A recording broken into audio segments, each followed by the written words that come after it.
I'm Marissa Schultz from the Washington Examiner, and we're here at the Capitol with Congressman Dan Kildee. Thank you so much for joining us, sir. Thank you. I am excited to talk to you, not only from our shared home state of Michigan, but also talking about what it takes to win this election, the presidency, as well as swing districts that you're so very well familiar with. Right. Looking ahead to the election, after January 6th, many people, even in the Republican Party, were thinking, gosh, Trump is done. And since then, he's he has 2 impeachments. He was indicted 4 times. As a Democrat, are you even surprised this race is close? Yeah, I mean, I have to admit, I am surprised that it's close. It's worrisome because I think we here in the United States somehow feel that we are exempt from the possibility of an authoritarian taking control of our government. When the truth is, virtually every authoritarian government, with the exception of those taken by coup, they initially were elected and then were unwilling to adhere to the principles of democracy. Donald Trump, in 2016, won that election fair and square. We admit that, we acknowledge it, we don't like it, but we didn't get in the way of it actually taking place. Now, what I worry is that there are still people who support him that seem willing to sort of look beyond those authoritarian tendencies that he clearly has. And it shouldn't be this close. But let's face it, he appeals to some sort of base instincts in a certain population that are willing to overlook his other faults, as significant as they are, because they like the sort of strongman. We've seen that happen in other places, and it never ends well. Do you think he's going to win Michigan? No, I don't. I don't believe he'll win Michigan. He won in 2016, like I said. It was not a great campaign, and we acknowledge that. He lost in 2020. He doesn't know. Maybe he does know he lost, but he was defeated in 2020, and I think he'll be defeated again because the difference between 2016 and 2020 is still in place. We know what a Trump presidency looks like. And I just believe that the people of Michigan, while some obviously still support him, that on the margins, the people in Michigan are not going to want to go back to that. Do you think with Biden dropping out and Kamala Harris becoming the new Democratic nominee, that made the Democrats' hands stronger in places like Michigan? Yeah, there's no question.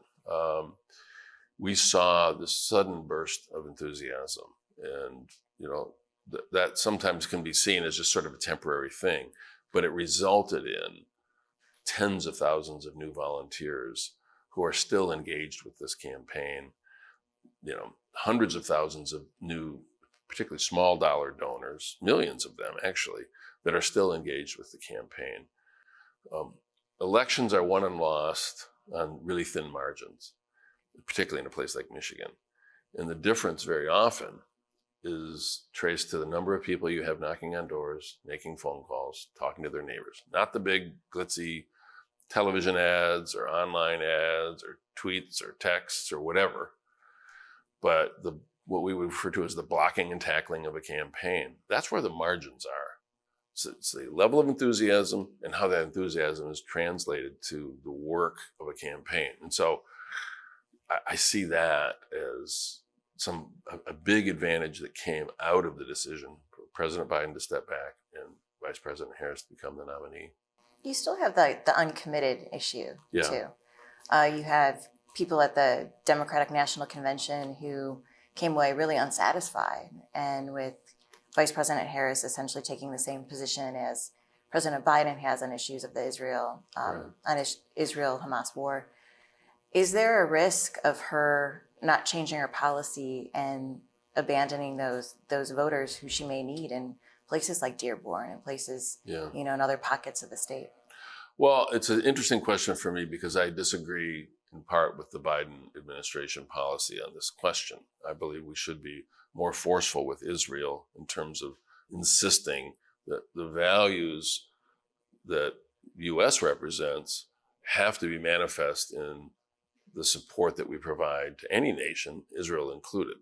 And I don't think that's been the case. Benjamin Netanyahu has not prosecuted this war in a way that's consistent with I think, what American values really are. I've encouraged the vice president to speak with her own voice on this.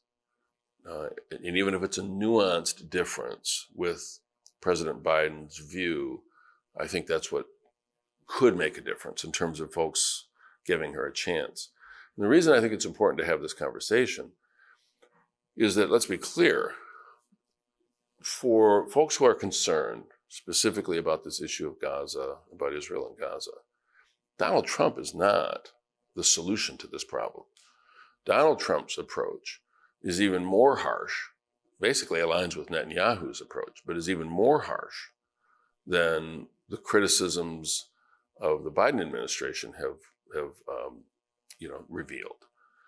And so it's not really a good choice for folks who are upset with President Biden to decide that they're going to facilitate the election of somebody who could be far worse for the people that they care for.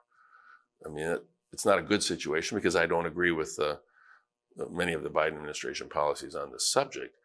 But to be practical, it's not going to help to sit out this election where they may have a chance to affect what a Harris administration approach might be. They have no chance to affect what a Trump administration approach would be. Has the vice president been receptive at all to what you're saying? I mean, yeah. She did an interview just recently when she was asked directly, is there any sort of policy change? And she declined to name any sort of difference that she has with President Biden. And meantime, the folks in Michigan, they seem quite well organized in the uncommitted movement. It's Congresswoman Tlaib's sister who has a strong voice, and others who back her. It seems like they're not hearing that nuance that you're hoping that she projects. No, I mean, I would hope that she would. I mean, I've seen some of her comments that I think do demonstrate a great deal of sympathy for the experience that the people of Gaza are facing. And to be fair, even the way President Biden has approached this now, as opposed to the initial approach, is somewhat different. I mean, he's faced a lot of criticism from some pro-Israel voices who think that he's not doing enough to support Israel's right to defend itself by, on occasion withholding some of the weapons that the U.S. was making available, the 2,000-pound bombs, for example. So, it's a difficult situation. But the thing I encourage, and this seems a little contradictory, I suppose, in some ways, no matter what position she takes, no matter what position anyone takes on the issue of Israel and Gaza, it shouldn't be taken because of the outcome of an election. It shouldn't be taken because of some fear of the voters' backlash. This is a subject that is far too important and has a moral element to it, that if we start walking down this path of making really important foreign policy choices on the basis of wanting to, appeal to a certain cohort of the electorate in order to win an election, we're probably doing the wrong thing. So even though I may disagree with them, I may disagree with the president, I may even disagree with some ways that Vice President Harris has articulated her view, I know that their view is far better than what the Trump administration would do. And I trust that it's something that, it's a position that they have taken, that is intellectually honest and true to themselves. And I would not encourage them to make a political decision on something as important as this issue. If Vice President Harris loses the election, not just Michigan, but just overall, where would Democrats go from here, in the sense that this extraordinary thing happened in 2024 where President Biden bowed out under pressure? If Harris loses, the designated successor in this, she could be tarnished in her next political run if she lost this big chance. Would this be the worst mistake that the Democratic Party did, to pressure a president to leave this late in an election? No, I don't think so. First of all, it was a decision he made. I think a lot of the pressure actually made it more difficult for him to make the decision. I know just from my own conversations that he and his family were contemplating this. But I think that question sort of presupposes that if Kamala Harris loses, that Joe Biden would have won. And there's no data that shows that that's the case. If we have a shot to win this election, it's with Kamala Harris. And it's going to be a close race. Fair or not, we were not in a position with President Biden leading the ticket to be able to compete the way we are now. I don't believe that's fair to the president, but I also, can't deny the reality that the polling, the level of enthusiasm, the resources that are available to Vice President Harris are far more favorable than what we were seeing with President Biden. In the sense, I think if she loses, it may not set her up well for another run 4 Right. years from now, when she was sort of like the next person in waiting. Yeah, but that may or may not have been the case. I mean, we have a deep bench. It's one of the things that I think was so interesting about this process when you've seen a lot of Democrats emerge. I mean, I think Gretchen Whitmer is a good example of somebody who has been, I think, a really successful governor in a really difficult period of time. Gina Raimondo, Pete Buttigieg, Mark Kelly. We've got a lot of great folks out there who I think could step right up. And is J.D. Vance sort of the best that Republicans have to offer? Because Donald Trump looked around and picked the very best person, the person he thought was the cream of the crop of the next generation of Republican leaders, and it was J.D. Vance. So I think we're doing a little better on the bench than the Republicans are. On that note, President Trump made a conscious decision to say he hopes J.D. Vance will help him win Michigan. This may be a little like inside baseball, but I do feel like there is some natural skepticism from people from Michigan, for people who are like, from the other side, the rivalry. Does being someone from Ohio, given the Ohio-Michigan traditional rivalry, do you think that helps convince people to vote for? No. I mean, look, there are lots of reasons to not like J.D. Vance. Being from Ohio is just one of them. It does not help him. It speaks to like a genuine misunderstanding of Michiganders. The idea that somebody, from Ohio is somehow appealing to us. I mean, no more or no less than somebody from another state, I suppose. Mm-hmm. But his biography includes lots of elements. One of them is that he's from Ohio, and I don't think it really does anything to help him in Michigan. He's got too many other problems to overcome than to be able to say, oh yes, but I'm also a Midwesterner. I don't think so. President Trump was in Flint. Yeah. And he made a hard sell to manufacturing workers, auto workers in the state. And in particular, he said that if I'm elected, manufacturing is going to come back, auto jobs are going to come back. And if Kamala Harris is elected, this is all going to go down the tubes. It's a little bit different than what Republicans in the past have said to Michigan. I mean, it's different than, say, a let Detroit go bankrupt sort of attitude. Right. Do you think what President Trump is trying to sell to the people of Flint and to the state broadly, do you think that's possible? I don't think so. And I'll tell you why. In 2016, when Donald Trump was running for president, he said the very same thing. And what happened? We lost manufacturing jobs. I'm just speaking of my own hometown. Mm-hmm. We lost 5,700 of those manufacturing jobs during the Trump administration. We've gained about 11,000 jobs in the Biden administration. We lost manufacturing jobs during the Trump administration. Auto factories closed. He said he was bringing those jobs back. He promised that he was bringing those jobs back. And what we saw was the loss of manufacturing jobs. His policies didn't work. Under President Biden and Vice President Harris, we've seen a resurgence of American manufacturing. So it's a little interesting, and I think he's depending on people having a short memory to believe that the very same promises that he's making now, he made 8 years ago. He didn't do anything to keep those promises. He actually failed. Why would we trust him now when he made that promise before and failed to keep it? Why suddenly now would we expect him to have some magic that he didn't have before? I think he really leans into the whole EV mandate, Yeah. and it seems. Which mandate is that, though? Where's Well, the mandate? I think he's speaking. Well, I don't want to speak for the Right. president, but just speaking to the idea that we're going to prioritize. Yeah, the- prioritizing and mandating are two different things. They talk about mandating electric vehicles.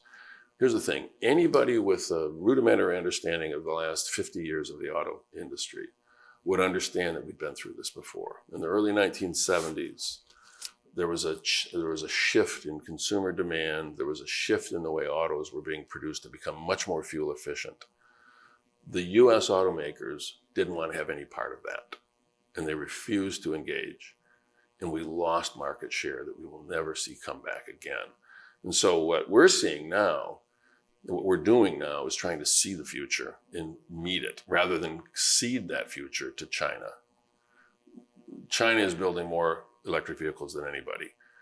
If we see the future, that the future will be ultimately a much heavier dependence on electric vehicles, we have to do what we can to be a part of that.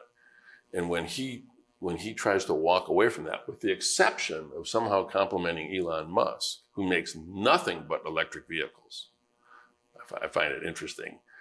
What he's doing is he's giving away this entire market to China.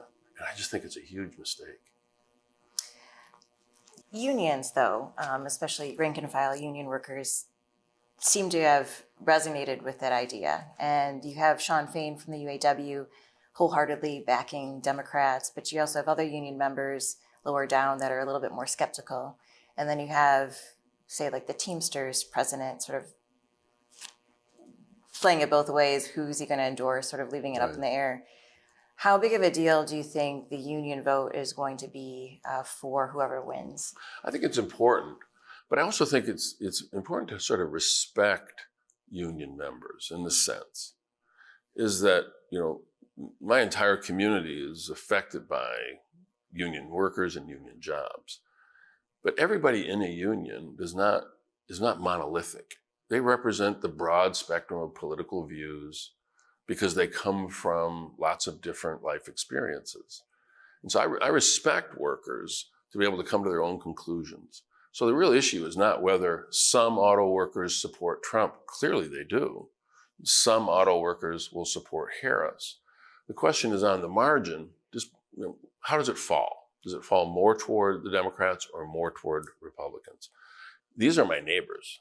I don't have to do a poll to understand how they feel about these issues. What they tell me is they want to do what we have to do to make sure that these jobs are still here 20, 30, and 40 years from now so that their kids and grandkids will have this opportunity.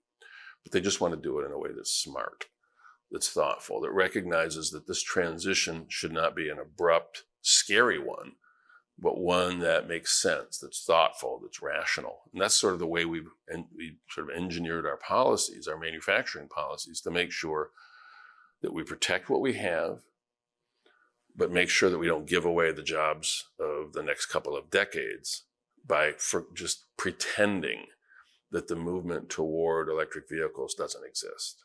And what President Trump would have us do is just pretend that they don't exist and just say, we're just going to continue to, stay on this path and go through the same thing that we went through in the early 1970s, and that would just be a disaster. Do you think the Democrats have maybe taken union workers for granted? I think all politicians have to be careful not to take anybody for granted. I don't think so. Just taking the Teamsters issue, for example, despite the fact that many of the members of that union don't vote for Democrats, Democrats didn't say, we're going to let your pension implode. We feel like a pension is a promise. When Donald Trump was president, he had 4 years to fix the problems in those pension systems. Didn't do a thing, didn't lift a finger for them. Democrats were in control. With the Butch-Lewis Act, we were able to rescue those pensions that people had worked their whole lives for. That's not overlooking union members. That's keeping a promise. You're leaving at a time when Michigan is in the spotlight, not only for being a swing state, but you're also in a swing district. Yeah. Control of Congress could very well come down to the 8th congressional district in Michigan. Do you think someone who is not named Kildee can win in the 8th, given the trends that you've seen of late in redistricting and in your state? For sure. Well, somebody who's not named Kildee is going to win because none of us are on the ballot, you know. Well, let me be more specific, a Democrat. Right. Yeah, I think so. Look, you know, I've been fortunate that I grew up in a family that was involved in politics. And, you know, I first got elected to public office myself 47 years ago when I was 18 years old. But, you know, none of us are irreplaceable. There's this sort of culture here, and it's true in Michigan for sure, because we have a lot of family, sort of political family legacies. But there's this impression that gets created that we're irreplaceable. Every single person can be replaced. I mean, I look at the Democrat running in my seat, Kristen McDonald-Rivet, who I think will win. You know, she flipped a Republican-held district. It's fully within my district and in the most difficult territory of my district. So I have confidence that if she can do that for a state Senate seat, which is about a third the size of a congressional district, that she can do it as well. But, you know, the voters get to decide that. You know, we'll see.